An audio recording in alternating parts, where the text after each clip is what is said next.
Per a la gran majoria dels 11 milions de visitants anuals, Andorra és un paradís de botigues sense impostos, amb alcohol i tabac barats, electrònica a baix preu, bancs discrets amb clients encara més discrets i una gran oferta per als esquiadors i els turistes de la neu. I Andorra és això, però també és molt més que això.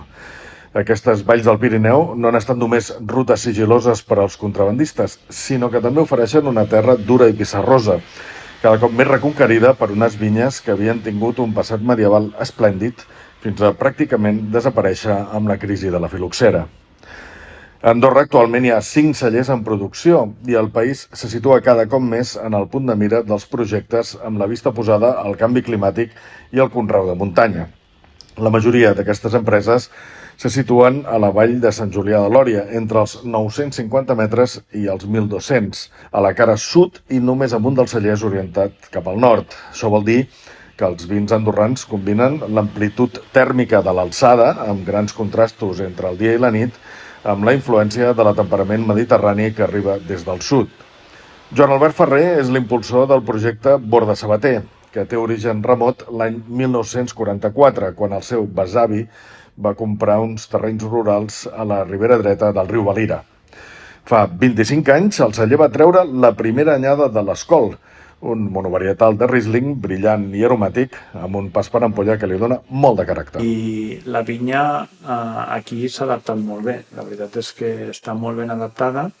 El tema de la vinya també depèn una mica de cada varietat. Nosaltres amb el Riesling han fet un bon matrimoni, que diguem, no? I estem contents i la producció que fa, evidentment, és una producció que és més en qualitat que en quantitat, vale? Per tant, tots els processos són manuals, la vinya no produeix molt, però bueno, el que fa ho fa d'una qualitat extraordinària. No? Ens ha sorprès una mica la qualitat, del nivell, que és alt.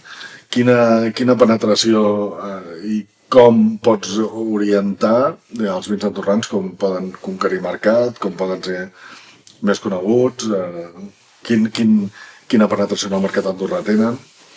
Bueno, la penetració amb el mercat andorrà és molt lenta. És un treball molt feixuc. El mercat andorrà és molt particular. Però, bueno, això són vins de tast. Vins que van dirigits a persones que vulguin provar un vi per disfrutar-lo. No simplement beure vi per un àpat, sinó anem a provar sabors, anem a provar territori, anem a provar aromes. Borda Sabater és un celler que produeix un màxim de 8.000 ampolles. De fet, tots els cellers andorrans són de baixa producció, com correspon a la viticultura d'alçada. En general, els vins es fan a partir de varietats internacionals com Riesling, Chardonnay, Sauvignon Blanc, Pinot Gris, Viognier o Pinot Noir. Amb una gran notícia, i és que Borda Sabater ha localitzat i contrastat una varietat prefiloxèrica, la cannabis negra, que encara està en fase experimental de preproducció. Els vins andorrans són vins d'alçada, vins del nord en aquest sentit, però també amb una poderosa influència que generen valls com aquesta que tinc aquí al darrere. Són valls de feixes, d'agricultura heroica i sobretot amb influència de vents molt abundants. Salvador Cot, Escola d'Enoturisme, Sant Julià de Lòria.